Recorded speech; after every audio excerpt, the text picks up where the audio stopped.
To install the plugin, begin by adding it to your Unity project from the Unity Asset Store. Along with the plugin itself, you will also need the .NET SDK version 8 or later. You can find download links in the video description. Open your project in the Unity editor. Then, open the Package Manager. Locate Charon in your Assets list. Select the package. Click Download. After the download completes, click Import. A window will appear with a list of files.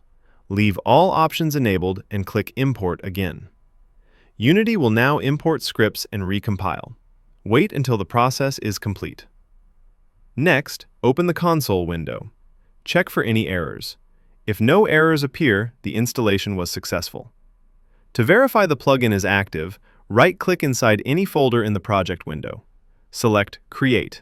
Then, look for the option Game Data. If this item appears and the creation menu opens successfully, the plugin is installed and ready to use.